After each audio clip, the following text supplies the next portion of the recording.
Donc, je suis en compagnie de Laurent Bronsard, le président du comité Mode et Affaires. Salut Laurent, comment ça va? Bien, ça va très bien, toi? Ça va super bien. J'aimerais dire que je suis en présence de Sandrine, notre incroyable responsable projet. Toi, comment tu vas?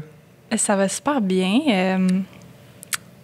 Ça va bien, ça va très bien. Oui? C'est un honneur pour moi d'être avec toi aujourd'hui. Ben voyons donc. Tu me mets dans les feels. Mais comment tu te sens après avoir filmé ton premier épisode avec le podcast Mode et Affaires? Pour vrai, j'étais quand même stressée parce que c'était comme ma première fois d'être sur comme un podcast. Je savais vraiment pas comment ça allait se dérouler, mais c'est allé très, très bien. Oui? Ouais, c'était vraiment comme une conversation. Moni était super hot. Genre, j'ai vraiment aimé ça. Je trouve que... tu sais, en apprenant à te connaître, j'ai vu un différent side de toi plus. Tu sais, quelqu'un qui est très passionné par ce qu'elle fait, puis la mode, puis tout ça. Puis je pense que... People don't know this side of me. Exactement. Puis je pense que c'est quelque chose que moi non plus, je connaissais pas de toi avant. Mais tu sais, pour mettre en contexte les gens qui seraient pas au courant, c'était Jonathan qui était supposé animer le podcast, mais il est arrivé quelque chose de personnel. Donc, c'est Sandrine qui a pris la relève en une semaine. Mais vous allez voir Jonathan quand même. Hein? Du premier épisode. He's really good.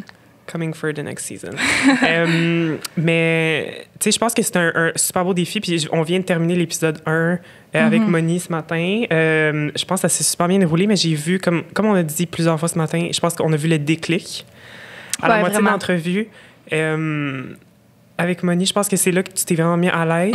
Mais, tu sais, c'était quoi comment tu l'as trouvé l'expérience ce matin, là? Parce que c'était la première fois que tu animais un podcast. Puis là, on s'entend qu'on est dans un environnement qui professionnel. Très professionnel. Ouais. C'est pas un podcast qu'on fait nous-mêmes, puis on peut reprendre, tu sais, comme c'est on the spot, puis quand ça part, it's on, puis t'as pas de deuxième take. Ben, I guess que moi, je vois vraiment ça comme une situation, ben là, c'est la vraie vie, là, mais comme ça, mettons, au niveau professionnel, il va t'en arriver aussi des situations comme ça. Fait que si tu vas pas t'adapter comme moi j'ai fait en une semaine, ben, j'allais jamais le faire, tu comprends? Fait que c'est sûr que c'était vraiment comme me mettre hors de ma zone de confort. Pour vrai, ça n'a pas été confortable cette semaine. Genre, j'étais stressée, comme... Puis en plus, c'était vendredi, là, fait que j'avais toute la semaine à attendre. Mais je suis tellement contente, là. Tu sais, après, quand tu finis d'enregistrer, t'as tellement comme de l'adrénaline, puis tu te sens tellement bien. Puis c'est vraiment quelque chose qui te rend fière. Ouais. Fait que ça, je pense que c'est vraiment nice. Puis tu sais, aussi, juste comme de venir parler d'un sujet que j'aime, ben c'est sûr que c'est vraiment agréable. Fait que c'est ça. C'est sûr que vu que le podcast est filmé, ça change un peu la dynamique parce que tu sais qu'une caméra te regarde. Ouais.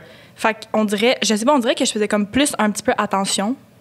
Pour vrai, je sais pas trop pourquoi, là. Ou vraiment, tu sais, de pas avoir de deuxième prise un peu. Je pense que des fois, t'as comme peur de tumble sur tes mots, mais ça va arriver dans la vie que tu pourras pas faire deux prises, tu comprends?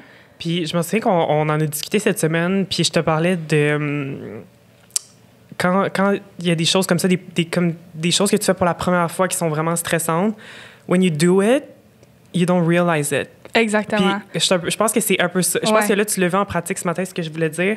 Quand le podcast a commencé, bam, ça a commencé, puis après ça, quand c'est fini, tu t'en es même pas rendu compte, puis tu t'en souviens même pas après de l'avoir fait, puis t'es comme... Wow, puis c'était vraiment un truc de comme...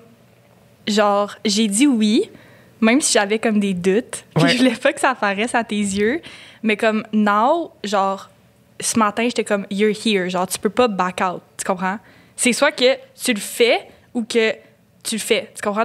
J'avais pas deux choix. Ouais. So, pourquoi comme worry autant, puis avoir l'occasion que ce soit peut-être pas à ton meilleur, ou juste comme te mettre dans la zone, puis donner le meilleur que tu peux. T'as pas le choix, t'es là, tu comprends? Exact. C'est ça que j'aime. Souvent, c'est nos propres expectations qui se mettent in the way. Parce que comme je discutais avec Jonathan, puis toi, on a... Tu sais, la vision qu'on avait pour ce podcast-là, on n'avait pas un plan précis. Tu sais, c'était vraiment donner une plateforme pour la mode locale à Montréal, puis de vraiment donner une voix to the young people, puis comme la prochaine génération, puis parler de sujets qui nous intéressent. Fait que, tu sais, comme... Je pense que ton plus gros défi, c'était toi-même. Ouais, vraiment. It really went well. Ouais, moi aussi. Tu sais, comme je suis une perfectionniste, fait que c'est sûr que quand le premier épisode qu'on a record a terminé, ben là, j'étais comme, oh my God, j'aurais pu dire ça aussi, j'aurais pu dire ça, mais c'est fait, tu comprends? Tu peux pas comme revenir en arrière. Fait que, tu sais, ça, je pense aussi que c'est quand même une bonne apprentissage que, comme, des fois, peu importe la préparation que tu fais, ça n'arrive pas toujours de la façon que tu veux que ça l'arrive. Puis, il va falloir que tu t'adaptes. Puis, je pense que ce qu'on fait en ce moment, là, c'est vraiment comme une démonstration d'une situation que tu dois t'adapter. T'sais, si l'invité va dire quelque chose, toi, il faut que tu t'adaptes, il faut que tu sois quick, mais c'est comme ça dans la vraie vie. Puis pour moi, c'était comme, si c'est pas maintenant, ben ça... Tu sais, c'est quoi? Tu vas attendre à la prochaine opportunité qui va t'arriver? Tu vas comme manquer cette opportunité-là pour prendre la prochaine? Non, tu comprends? Oui. Mais je pense que, tu sais, comme tu dis, je pense que c'est représentatif de la vie en général. C'est comme, je pense qu'il y a des moments où c'est comme... Look, I'm not fully prepared, je sais pas comment ça va aller, mais comme, we gotta go. Genre, faut le faire. Puis comme, je pense qu'à matin, c'était ça, t'étais super stressée. Ouais. Mais comme, même dans la semaine, tu sais, comme, on a beaucoup parlé ensemble, puis on s'est vraiment préparé, puis tout. Mais comme, when you're on the spot, c'est là que ça compte pour vrai, puis c'est là que... Genre, même live, on dirait que j'ai oublié que la caméra roll. Puis là, je suis comme, dans le premier podcast, je pensais tellement à la caméra, puis là, on dirait que j'oublie... Genre, c'est comme si je parle... je pense que c'est ça que les gens vont voir aussi dans le premier podcast. Mais comme... À quel point tu étais à l'aise, mais que ça paraissait pas que tu étais stressée et tout. Ouais, ben c'est que des fois, c'est dans ta tête parce que tu es stressé. Fait que tu penses que tout le monde sait que tu es stressé. Ouais. Mais, tu sais, comme tu m'as dit, it's like a confidence que tu dois... Tu sais, tout le monde est stressé à l'intérieur.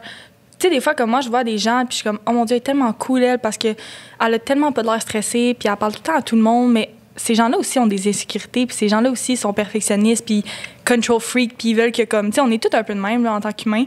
Fait que, tu sais, c'est vraiment une démonstration de, comme, moi aussi, je peux être comme ces personnes-là, si je veux, tu comprends?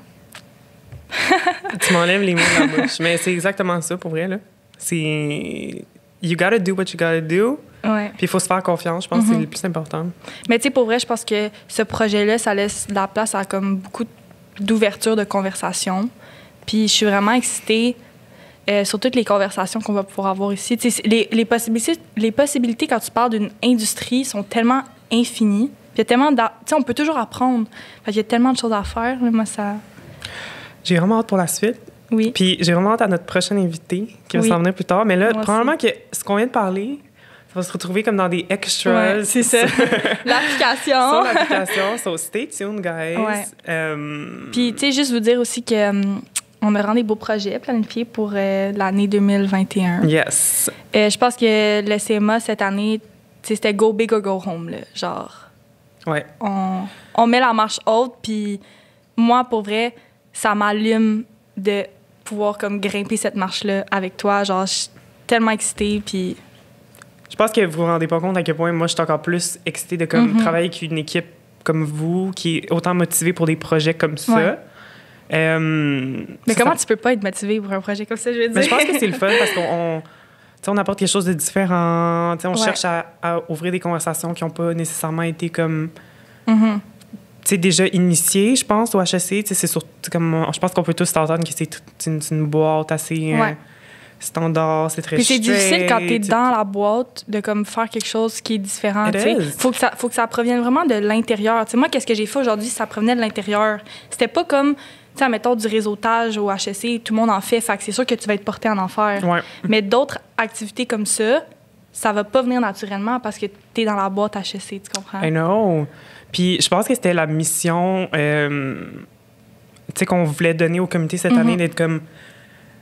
Tu sais, let's do the things qu'on s'est toujours fait dire « Ah, c'est pas possible, là, on peut pas faire ça. Ouais. Oh my God, mais c'est trop ambitieux, ça. » Tu sais, comme break the mold cette année, puis genre, go for it. Puis je pense que juste comme le fait d'avoir lancé notre propre application, c'est comme un big step dans cette direction-là de comme...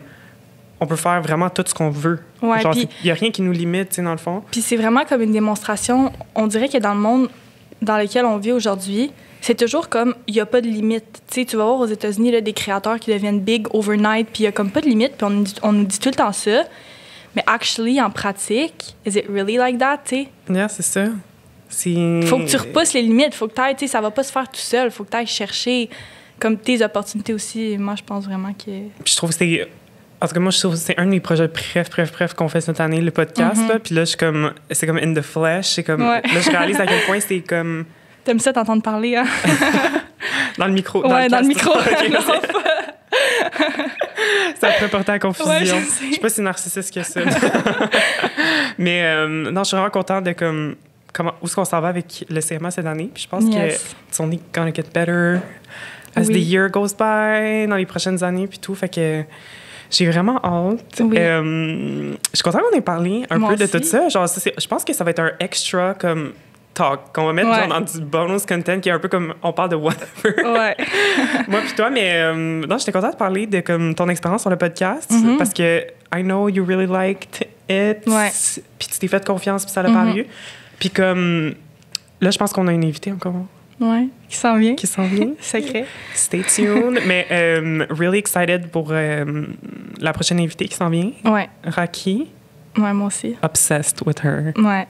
Genre, Future of Styling in Montreal. Future of Fashion, Raki, c'est incroyable. Parce qu'elle peut tout faire. Quand tu as l'œil artistique, tu peux tout faire, je pense. Parce qu'elle a une vision qui est assez spectaculaire pour quelqu'un de son âge, puis une ambition qui est comme... Wow. Faut apprendre d'elle. Faut... Yeah. Non, mais je pense qu'il y a beaucoup à apprendre de tout le monde, mais je pense que je trouve que c'est des gens comme elle, c'est très inspirant pour les 100%. Gens de notre âge puis notre génération, tout ça, tu sais, c'est vraiment go-getter, puis comme... Il n'y a rien de trop gros pour comme... On peut pas trop parler, là. Non, c'est ça. on va garder les petits pour l'épisode, mais je pense qu'on peut conclure ici. Oui. Mais, merci de nous avoir écoutés sur ce behind the scenes. Merci. Et stay tuned. Stay tuned pour le prochain épisode du podcast Comité Moderne Affaires. Merci tout le monde. Bye, guys. Bye.